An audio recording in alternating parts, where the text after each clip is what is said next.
Dr. Tyson, I have a question. Is gold actually rare in the universe? And part two, is it rare on the planet we live on?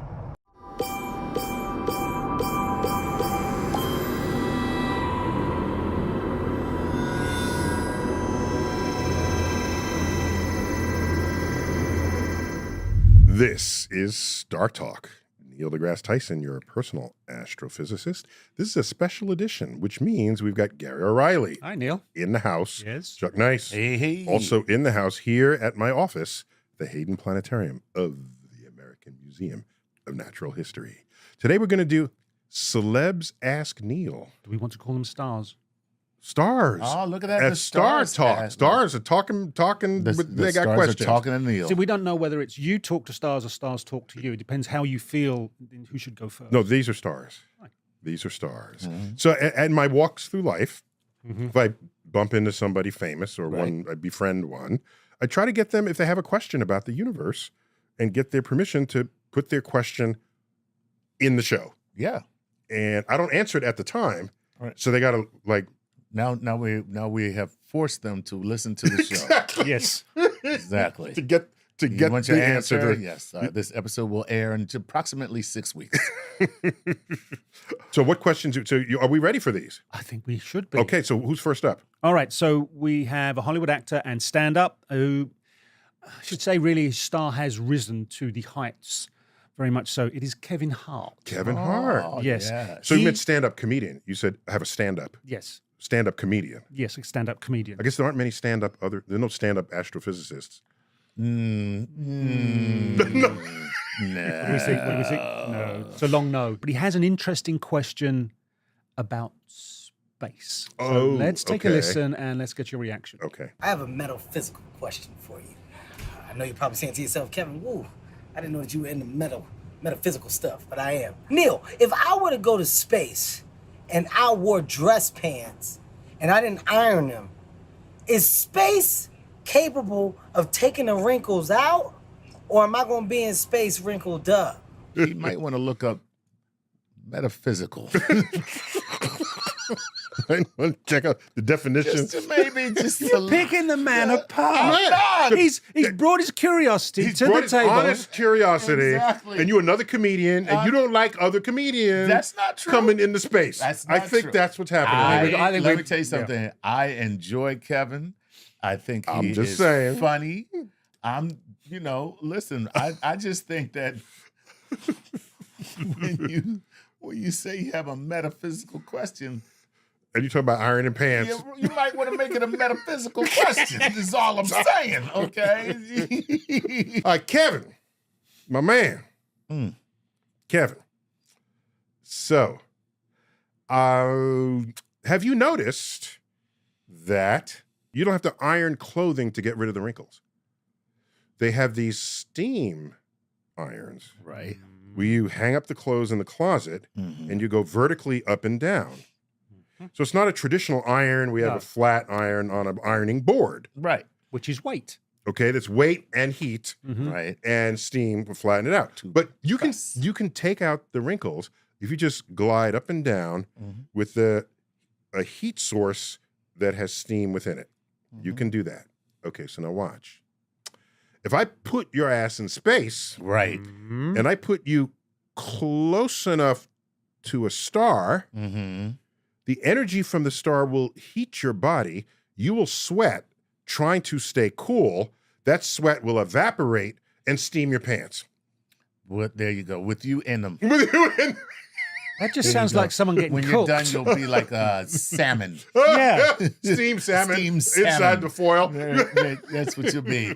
Yes. You remember back in the 60s, 70s, spacesuits would look that silver foil? Yeah, they all had silver. Right. So now, if you had those and that happened, you are going to Right. get cooked. Yeah, what gets me is I would think that someone of Kevin's stature would be able to afford dry cleaning. In space. Even in space. Like, Are we now at the point where he has a butler?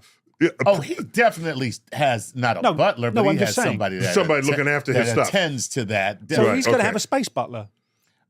That's kind of like that. If he's going to space, surely he'd have a space. Yeah, he would have it. Have a space butler. Yeah, I'm pretty sure. He's got it like that. All right. So Kevin, if you don't otherwise have a space butler, no, there's a word for that person who looks after your clothing. A valet. Valet. If you don't have a space valet, boy, that's a subject of a sitcom. Yes. My space valet. My space valet. Where do I park the spaceship? So if you don't happen to have a space valet, you can steam out the wrinkles of your clothing with your own body heat. There you go. All right. I'm not sure he's going to be satisfied with that. I'm going to say the best metaphysical answer you could have given. It could have been metal physical, and then we could have gone with iron. By the way, for the same reason, if you're all sweaty inside your ironed clothes, Right. and you go sit in a car, Right. and you're sweaty in the car, and you get out of the car, you have a fresh set of wrinkles that have been pressed by the heat and the steam of your body. That's right. That's why you're wrinkled. But the wrinkle doesn't know that wasn't on purpose. It says, oh, I feel pressure, and I feel heat, and I feel moisture. I'm going to make a crease. Is that the creases are all misaligned. So we don't have air-conditioned seats in space yet. No. Well, yeah. I don't think you would need them, to be honest. Mm-hmm. Yeah. You just open the window. Roll down the window. Even better. Roll down the window. Well, if you're not facing a star, it's very, very cold. They're right. Yeah. Facing a star, it can be very, very hot. Anyway, that's the answer, Kevin. Okay. For you. There you go. All right. All right, next up. You got more? Oh, yes. Okay. There's more. All right, musician and singer-songwriter Tommy James from Tommy James and the Shondells. Tommy James. Yeah. Oh, my gosh. I met him Throwback. at Sirius XM headquarters here in New York. Cool. Yeah. I'm there, and he said, "Hi, I'm Tommy James," and it was like a religious moment. Like, and the Shondells? No, just Tommy James. The Shondells. I don't know where he left the Shondells. Exactly. But he had so many hits in that period of time. Mm-hmm. Like, was it the late '60s, mid '60s, early '70s? And you would recognize the tunes if you heard him. Remember, Tommy James. No, and he's got a question about, of all things, coffee. Coffee. Yep, let's take a listen and we'll get your reaction on the other side. Coffee. My question to you is very simple. If I drink 8 o'clock coffee at 9 o'clock, can I create a singularity? Okay. Okay, so that's a metaphysical question. Once again. Well, he didn't pre-advertise it as a metaphysical question. Okay. The way I would answer that is, if you drink 8 o'clock coffee at 9 o'clock, Right. the coffee thinks you're in a different time zone. Right. The coffee's fine with its 8 o'clockness. That's right.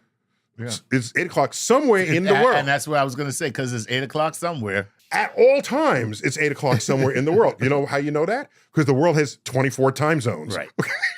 Right. Actually, it's more than some time zones go 30 minutes. Right. These are crazy people who do that. Yeah. Okay. Well, maybe not crazy. We won't call them that. Okay. These are people who want to be different. Right. More than that. Yeah. Because we shouldn't even have mountain time, to be honest. Let's be honest. Cut them some slack. We really should. I know. How many people live in mountain How time? many people? Like 8. Yeah. I think the coffee is not thinking about you. It's only thinking about itself. Right. How selfish. And then you resonate into the time zone where it is 8 o'clock in the morning at that moment. Yeah. I didn't know coffee had times affixed to it. I've never heard Not of all brands. But 8 o'clock coffee. Yeah. No, that was a brand. Oh, that was a brand Yeah, of I coffee. think so. 8 o'clock. Oh, I get it. Yeah. Yes. I think you're right. I'm seeing it came in a red bag or something. yeah, 8 o'clock coffee. I coffee, think it was. Yeah. Or am I thinking chock full of nuts? Yeah, chock full, The heavenly chock full of coffee. nuts. That's the that heavenly was the coffee. red tin, wasn't That it? might be the Plus, red. if you're any actual working person, Right. you ain't awake by 8. You ain't getting. Oh, you Forget it. Forget it. You don't deserve coffee. Coffee is for closers, Yeah. not for people who sleep past 8 o'clock. Right, exactly. Or for people who have to wake up at 6. That's and right. get to the job That's early. right. Yeah. Yeah. So it should be 6 o'clock coffee. Yeah. I don't know anybody who has to be to work that gets up at 8 o'clock. And then now I got to be awake at, Right. at 8:30 Yeah, for my cup of coffee. Yeah. So that's my answer. But some of his songs. See, he's a musician, so 8 a.m. That's is late. like really, really early in the morning. Yeah. Musicians, they wake up at noon. That's 5:30 a.m. for to him. everybody else. Yeah, Okay. 8 a.m. All right, yeah, all and right. mine will be 4 o'clock as far as he's All right. concerned. All right. He's getting up super early. Tommy James and the Shondells. He sang Crimson and Clover. Crimson and Clover. Do you remember that? Not by him, but yeah. I had no idea. But people covered his songs a lot. People's covered his songs. No, but it was good stuff, man. That's And there's cool. another one. I think I'm alone now. And that's another. Well, Yeah, that who was knew Tiff- that's him? Because that was that's Tiffany The, in No, the early Tommy 80s. James had that before Tiffany. I know, but that was the cover so version. she's covering him. Yeah. She's covering him. Yeah, Wow. yeah. Go check out his playlist. His playlist. It's really, you'll recognize every one of the songs. All right. Yeah. Hello, StarTalkiverse. Neil deGrasse Tyson here, your host of the StarTalk podcast. I'm here to announce that we just opened a brand new channel on YouTube called StarTalk Plus. And that's where we're going to bring all kinds of innovative content that doesn't quite fit on our flagship channel, but they will involve experiments in what we create, what your reaction might be to what we create, and it's going to be our skunk works, as it were, to borrow a term from aerospace. So I look forward to sharing all of this new content with you, and check it out if you have a chance. All right. Who's next? What else you got? Glad for that throwback. Okay, next up we have a stand-up comedian, because you got fussy the last time, so I'm throwing comedian in, and also an actress, Nikki Glaser. She has, it's a 2-part question, so bring your patience. Here it comes. Take a listen, and we'll get your reaction. It's 100% that there's alien life out there, no matter what, right? Like, it's been proven, right? Because I got in an argument with someone recently. Bill Maher told me that that's ridiculous. And I said, no, it's been proven. It's 100% true that there must be alien life somewhere. Is that true or not? And also, is love real? Now, how am I going to answer those two questions at the same time? You're not. Easy. You're going to do this separately. Easy. If you think love is real, that's the reason why you think it's 100% sure that there are aliens. Oh, it's 100% cynical. So you get the same answer. Okay. Yeah, exactly. Okay. Because, All right. If you say yes to both of those, what it says what kind of person you are. It says what kind of person you are. Like, there's 100%, we're definitely sure that there's aliens, and love is real. Well, I got news for you. There's not 100% sure that there are aliens, even though it's very likely. And love is a chemical reaction that your brain has so that we can further our DNA into the future. So it's all BS, okay? No such thing as love. Except she didn't ask you. Exactly, right. See, So let's get to Is the your alien. answer any different? You just sound a little more academic. yes, exactly. All That's right. all. Neil Okay. will put a academic spin on it All right. instead of a cynical one. So when you look at the ingredients of life on Earth, Yeah. the chemical ingredients, Right. what's the number one molecule in your body? Carbon. That's an atom. I'm That's sorry. an element. You said molecule. I said Hydrogen? molecule, dude. That's yeah. another element. right. Molecule is more than one element together. put together. I'm trying to think which element is put. Oh, okay. So that'd be water. Water. Thank you. Water. We're more than half water. Yeah. I was thinking it. So, and water is more than half what? It's more half oxygen. H2. H2. O. 1O. Sorry. Thinking it backwards. Yes. I'm going to take away the degree we gave you for honorary. Okay, H2. 2 parts hydrogen, 1 part oxygen. So we're Yeah, mostly 2 water. parts Water oxygen. is mostly hydrogen. Right. So the number one atom in our body is hydrogen. Right. I said that, and you said me no. I asked for the number one molecule. Oh, we're getting fussy. And then we unpack the molecule and we get hydrogen. The number 2 atom in our body is oxygen. Right. The number 3 is carbon. Right. Number 4, nitrogen. Number 5, my favorite element of them all, other. Okay, so So how much are people full of shit? Is that quantifiable, or is it different? people have other elements in them. Yeah, right. Okay. No. Oh, here's one I saw on a comic. So there's a periodic table of elements, and one of the boxes, it just has a picture.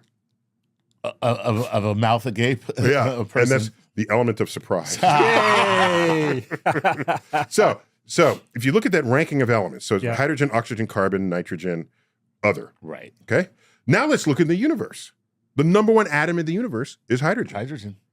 Number 2 is helium, but that's chemically inert. Nothing you could do with it anyway. Next in the universe, oxygen. Next, carbon.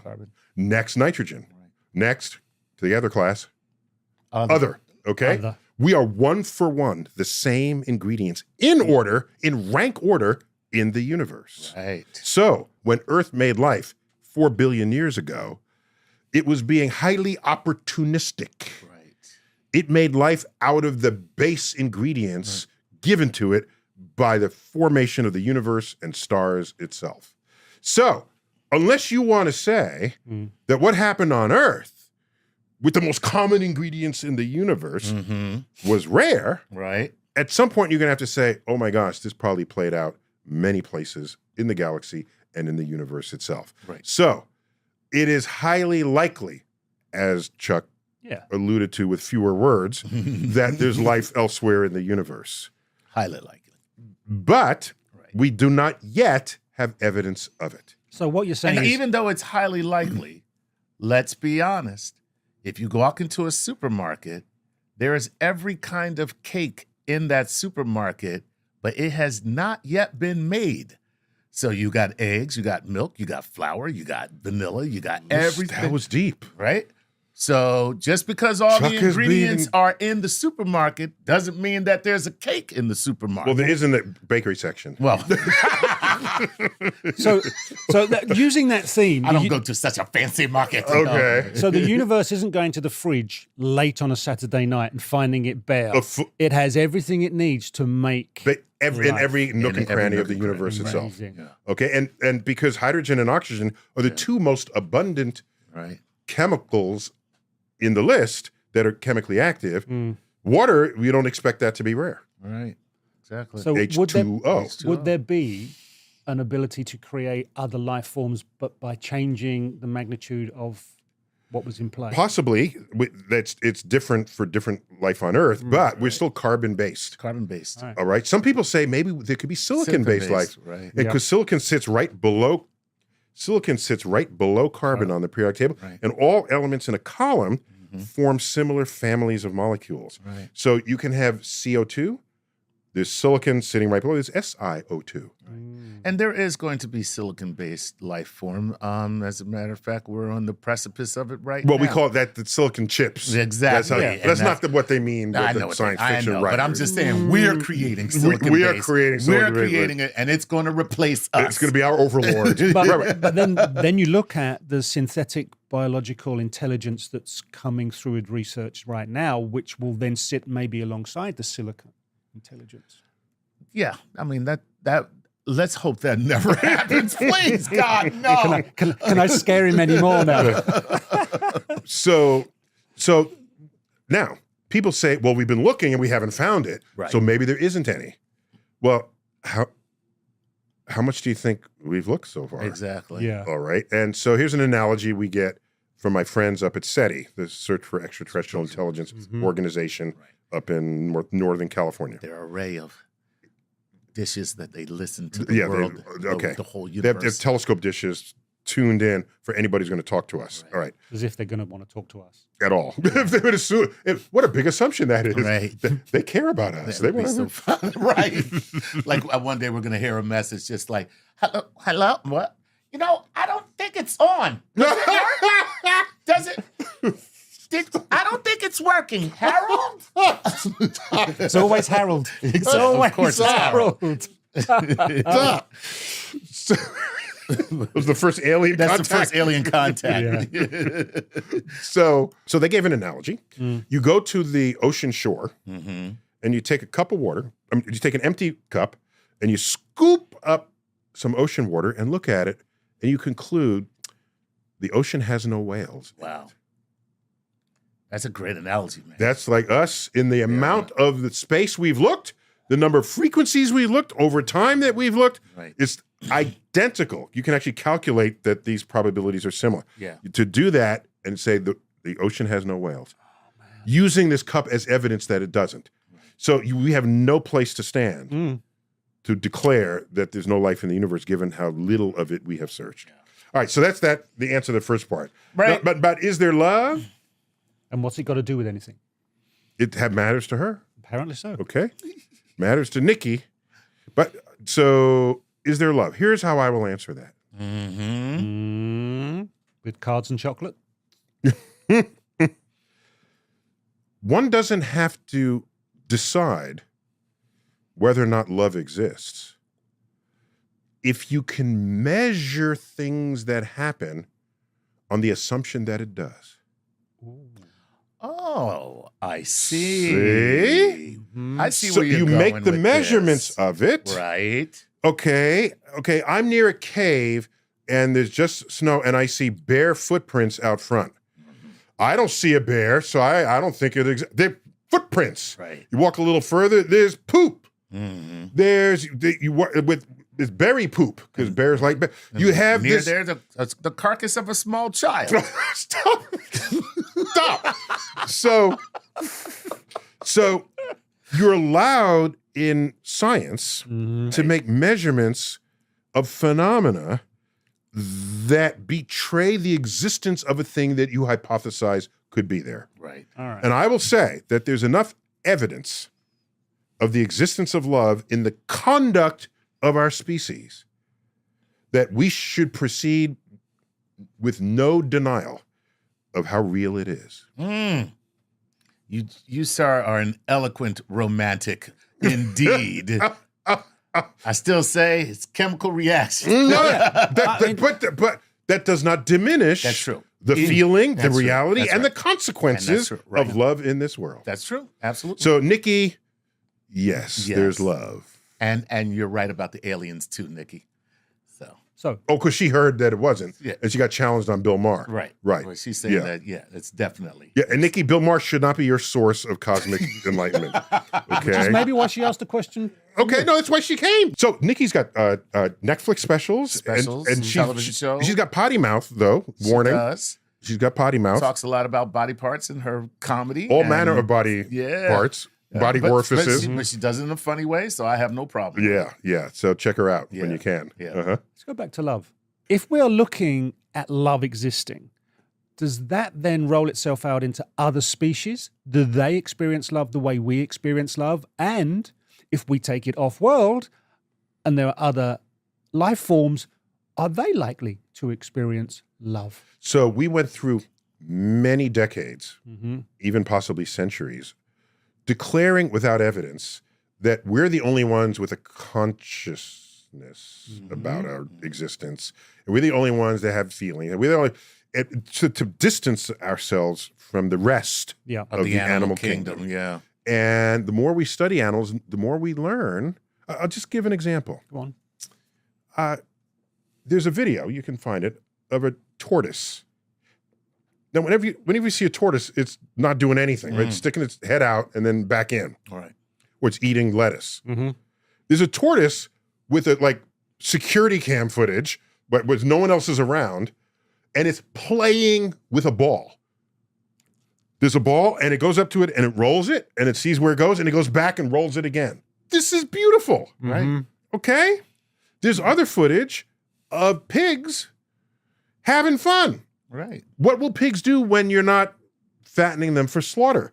If you look at other animals, when you're not chasing them and they don't know anybody's looking, many of them are just having fun. If they have the capacity to have fun, should they not have the capacity to love? To have other feelings that bring joy to them? I will not declare that they do not have love. Interesting. I'm not going to be that guy. Yeah. All right. I'm going to, and can I get a little weird on you here? Mm-hmm. Okay. Can we stop you? Yeah, you can, I All right, think. no, go okay, ahead. I spent some time in Texas. Okay.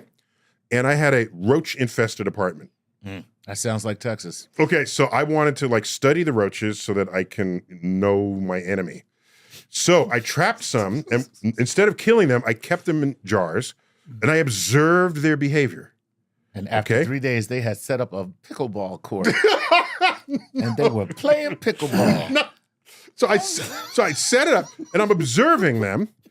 And so first of all, they're very clean in the sense that they're always cleaning their legs and their antennas. They bring their antenna down and they clean it, and they're doing this at all times.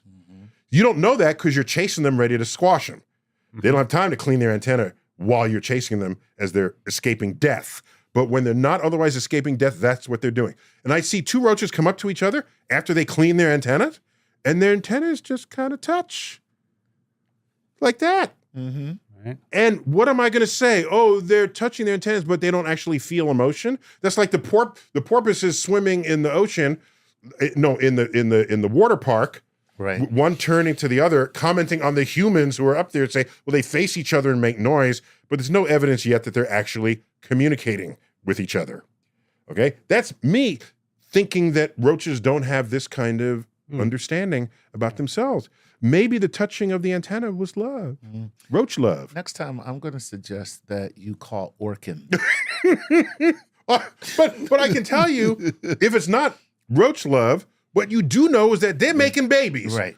That's true. Roaches know how to make babies. Right. Yeah, that's All right? fair. Well, yeah. Plus, I think there's some strain of roaches. So there's like a female roach. If there ain't there's no boy male, roaches for around, and I'm going to fertilize my own damn eggs. Fertilize my own eggs. I don't remember if it's the roach, but there's some insects for which Those that's are the woke roaches. woke roaches. We call them woaches. Woaches. Woaches. Yes.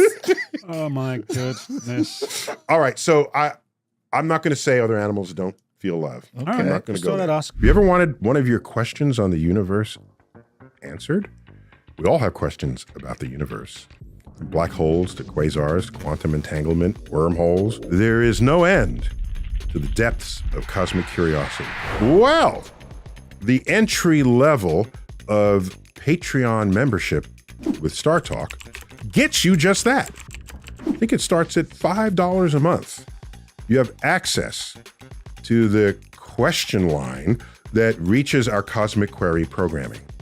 And not only that, we produce a special Cosmic Queries installment just for Patreon members. If you weren't the director of the Hayden Planetarium, what do you think you would be doing? What? Okay, but this had to be another universe. It wouldn't All right. happen in this universe. Okay. I'd be a songwriter for Broadway musicals. Ooh! So that's the entry level, and the perks ascend from there. There's a level, in fact, where we send you an autographed copy of one of my latest books. Right now, it's Starry Messenger, Cosmic Perspectives on Civilization. And it's signed with my fancy fountain pen with purple ink. So I invite you to just check the link below. And all of that money goes to our ability to experiment with new ways of bringing the universe down to Earth. So thank you for those who have already joined. And we welcome others to participate in this grand adventure of what it is to bring the universe down to Earth. As always, keep looking up. Next question. You got ready? another one. Let's do it. All right, we're all loved out. This time, pop icon Jack White, and I think, if I'm not mistaken, he's got a question about rare earth minerals and their existence throughout the universe. Okay, this is Jack White, the guitarist, singer, performer. White Stripes. Jack White. The man that appears in every stadium around the world if there's a sporting event, even though he's not there. Always his music that gets played. Jack White. Yep. Okay. Let me tell you where I met him. He's a fan of the universe. He was a fan of Carl Sagan's. Wow. I met him at a meeting of the board of the Planetary Society when I served on the board. And he came because he's just interested. He might have even been a donor. I don't remember. Right. Planetary Society was founded by Carl Sagan and two of his colleagues to try to up the awareness of people's caring and sensitivity to the plight of Earth as a planet. Mm-hmm. Okay. What a great idea. Yeah. And so right now, our friend Bill Nye is CEO That's right. of the Head Planetary Society. Society. So I'm there and I meet him for the first time. We posed for some photos. So just recently, I gave one of my public talks in Nashville, Tennessee, where he lives. What a And surprise. he dropped me a line saying, yeah, I hear you're in town. I'm going to come see. Can you? That's kind of cool. Okay. Yeah, Can you get me some tickets? Oh, wait a minute. He wanted to pay get for his ticket. I was going to say, pay for your own damn ticket. No, come on. You got enough money to pay for your own ticket, Jack White. Calling me up to mooch tickets off of me. You know, hey Neil, it's me, Jack White. You know, famous guitarist from the White Stripes. Was wondering, can I get a free ticket to your show, man? Come on now. No love for Jack. No, I mean, come on. So, yes, I got him some free tickets. tickets. I gave him some Right. tickets. All right. Gave him a ticket. And then he invited me back to his place. And so I cool. hung out with him about a half hour. all right. Okay. He showed me, he collects a lot of memorabilia. It was fun. You know what just happened to be on TV in that moment? What's that? 2001: A Space Odyssey. Oh, look at that. Just happened to really? be on TV. No, it wasn't. He had He had that set set up. up. Yep. He had it on DVR. He had it on DVR. And you walked in, he hit the play button. He was like, wow, what a coincidence. You're here in 2001: A Space Odyssey is on. Oh, what are the chances? Okay, maybe that was also, I don't know, maybe. I'm with you. But I pointed out some scenes where they got the physics wrong in 2001. But anyhow, at the end, I said, let me get a question from my man here, Okay. Jack White. All right. So let's see what he asked me. Dr. Tyson, I have a question. Is gold actually rare in the universe? And part two, is it rare on the planet we live on? You notice how that question can be played in any civilization across the galaxy. Yes, it can. Because he didn't mention Earth. He didn't mention Earth. And the planet we live on. The planet we live That's on. what he said. And we can replay that when we're Mars colony. Right. Right. Yep. So, it's possible for something to be rare, but common. Explain. Aha. Okay. Let me give some simple examples. In your life, birth is rare, but in the world, birth is common. I understand that now. Okay. Okay. It's a big event if you're birthing out a baby. Mm-hmm. It's an even bigger event if I'm birthing out a baby. Mm-hmm. I'm just saying. You just say biologically. So, death is rare in your life. How many, unless you work in a hospital or serve in the military, Right. how many dead bodies have you actually ever seen in your life? Yeah. Right. At most a few at most. Yeah. Yet it happens all the time. Yeah. So something can be rare but common. So gold is rare because most things are not gold. But gold is everywhere. Okay. Even in them there hills? Especially in them there hills. That was classic frontier gibberish. That was great. Especially in them there hills. So it's just, if it's everywhere but not all concentrated, then it's a challenge to gather it. All right. Right. And so if I met a gold prospector once. Right. My wife is from Alaska, and there was a guy who spent his life doing this. A lot of people in Alaska do that. Yeah, exactly. And so he had a gold nugget. Does ingot have a special definition? An ingot is probably above us, so I don't know. Yeah, but Oh no, yeah. isn't it? An ingot has been melted Yeah, down it's into a, a. it's a bar. Okay, Into fine, a fine. bar. Okay, An so ingot is the he bar. just had a natural gold That's a nugget then. nugget. Yeah. And like the Denver Nuggets, a Right, nugget. yeah. He had a gold nugget on his wife's neck. And I said, "What's the biggest chunk of gold you ever found?" He said, "It's around my wife's neck." Wow. And it wasn't more than a centimeter across. Right. So, and he does this his whole life. So you're not finding much gold where you're looking, but you can find some, and it's a big effort. Right. Okay. However, by the way, do you know that gold is very heavy? Yes. Okay. A cubic foot of gold Right. weighs 1,800 pounds. Yeah, that's why they sell it by the ounce. Gold is one of the densest metals on the periodic table. Right. There's like two things denser than it. Like But And it's higher not the reactive, right? So it's osmium is the densest element. What'd you say? Osmium. Osmium. So if gold is so dense, why, when you get a higher carat of gold, is it softer? Oh, density and softness had nothing. They got nothing to do with each other. In the same way, you can have something that's hard yet fragile, Right. like stemware for wine, or the shell of an egg. Right. Or crystal. Crystal. It's hard yet Yet fragile. All right. Okay, so that's why you can be dense yet soft. All right, good question though. Thank I you. like that. Gold is very malleable. Right. Malleable. So nature nature has done something very cool. You ready? When we form planets in orbit around stars, initially it's very hot. And the whole planet is molten. Mm-hmm. If you are molten, that means heavy things can go to the bottom and light things go to the top. We did a whole explainer on this, didn't we, Jack? Yes. Okay? One of my favorites. Okay, so while you are in your molten state, all the heavy stuff goes to the bottom. Right. The light stuff floats to the top. What would that be? All the metals, the heavy metals. So iron, nickel, cobalt. Metallica, death metal. Death Metallica. Pantera. Totally guaranteed. You're going to find Metallica in the center of the... At what level is thrash metal? Yeah, we're going to get into the weeds here. The heavy metals, all the bands are all there. So they go to the middle, and the light stuff floats like rocks. Okay? Rocks are light in comparison compared with metals. Yeah, right. Okay?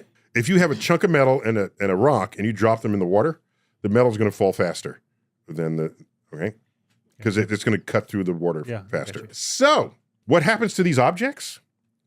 They cool. Mm-hmm. And they become solid. Then, in the early solar system, which was an especially badass shooting gallery, other planetesimals can slam into you and shatter you to smithereens. Whoa. After you have formed. Right. After you've been pre-sifted. What that means is the asteroids you become are now pre-sifted for the ingredients. That's right. Some of them will be rocky. Others will be metallic. Right. We have metallic asteroids in the solar system. If you go lasso one of those and bring it to Earth, it will have, depending on the size, of course, but there are asteroids out there with more gold in them than have ever been mined in the history of the Earth. Was it a movie or a TV series that they had a mining ship out in space? Oh, isn't that... that's called The Expanse. The Expanse. The Expanse. They're mining the asteroids for the natural ingredients. Because you don't have... It's pre-sifted. The geologists have a word for it. It's called differentiation. Uh-huh. That's what they call it. But it's just... I call it pre-sifted. The supermarket. You've got all the aisles. Yes. But if you're picking aisle 1 and aisle 2 among the asteroids, there you have it. So you can find places where gold is especially concentrated because nature already did it for you because gold is heavy. There you go. Right. And it's why Earth's core, we have an iron core. Oh, whoa, by the way, there's way more iron than gold. Oh, God, yes. There's not much gold in the universe. Because start there, okay? Not much. Sent the price of gold up. Oh, wait. So if you bring that asteroid to Earth, which has all that gold, then what happens to the price of gold? Well, it plummets unless you're smart enough to leave it parked a little further out and bring it in a bit at a time. Just a little bit at a time. Keep that price going. Out. So, so gold is plentiful but highly scattered unless you're going to find the pre-sifted stuff in asteroids. Oh, by the way, there's more gold in the ocean than have ever been mined on Earth. That makes sense. Okay. Most of the ocean, most of the Earth is ocean. or surface, right? Surface, right. Right.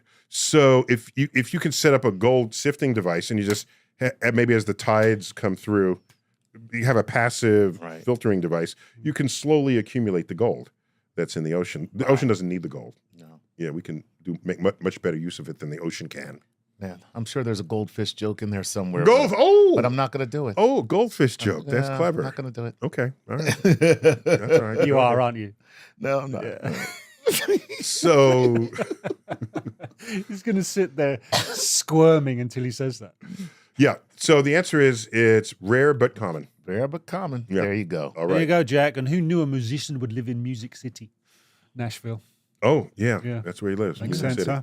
All right, next one up. Okay. Coming out of the entertainment business, but staying in entertainment with the Sportiverse, Cam Johnson from the Brooklyn Nets in the NBA team. Cam Johnson visited me in my office. Oh, wow. Cam Johnson came to my office. Yeah, he's a rising star in the NBA. Just to come in and say hi? Yeah, I got, why you surprised? Because I don't think he's coming by for basketball tips.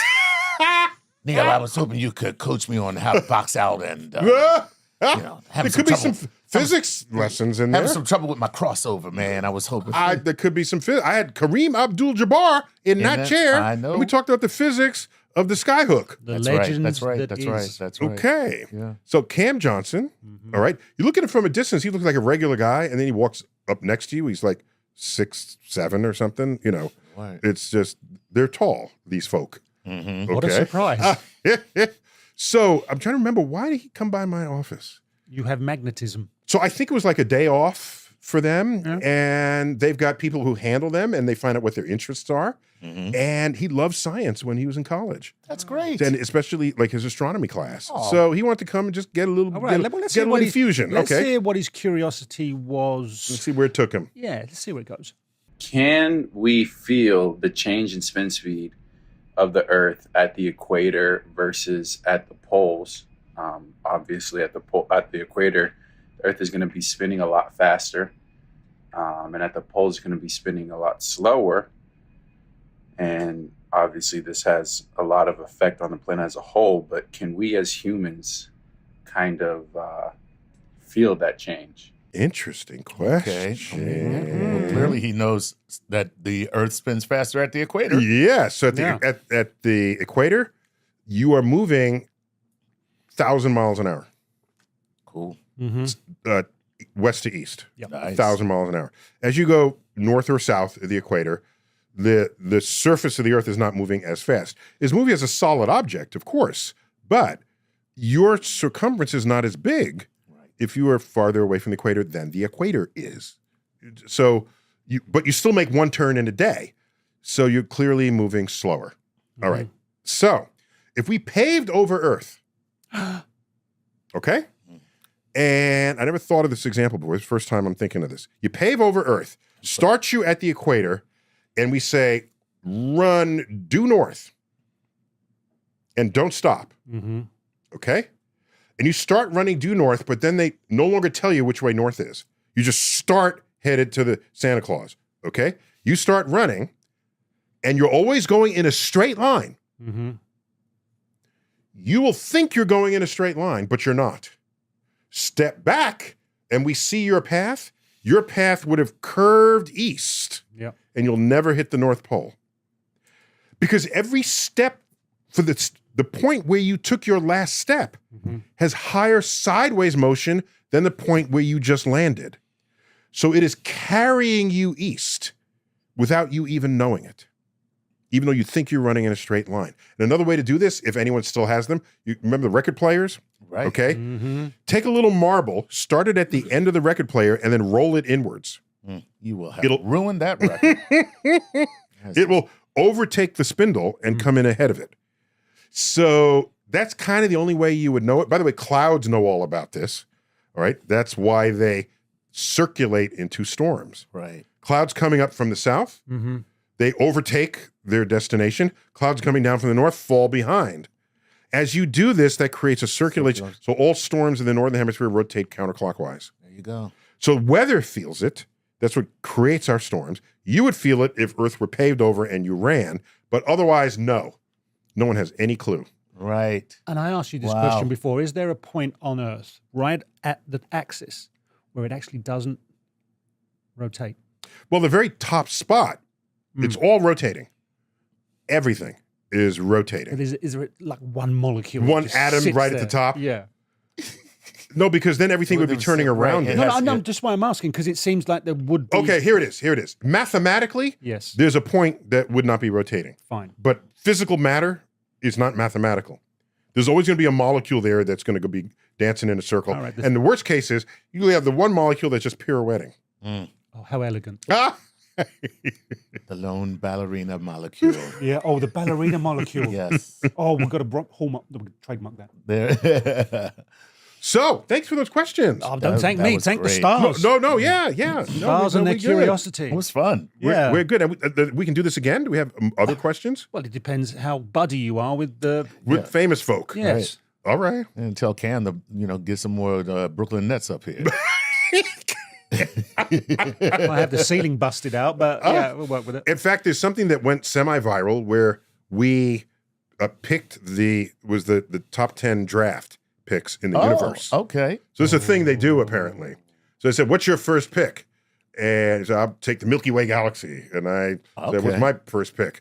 I'll take the formation of the moon. Okay. 4 billion years ago. So we go down and we create our dream team of the cosmos. All the cosmos. Yeah. That's pretty cool. That's online. You can check it out. All right. Yeah. Yeah. All right. With Cam Johnson. So just to take us out, if I reflect on what has just happened, we have people who made a name for themselves doing things that have nothing to do with science. Yet deep within, they retained a kind of curious, dare I say, geek underbelly, something that historically was never valued, especially not by the bullies. Oh, yeah, you're carrying a calculator. You did well in your math class. Never boded well for the geeks. But for those who are brave enough to come forth in whatever is their profession and say, I retain geek curiosity and I'm going to take it to Neil deGrasse Tyson, I respect you and honor you, first for your bravery and for retaining doses of curiosity well into adulthood. Keep it going. This has been StarTalk, special edition. Neil deGrasse Tyson, as always, bidding you keep looking up.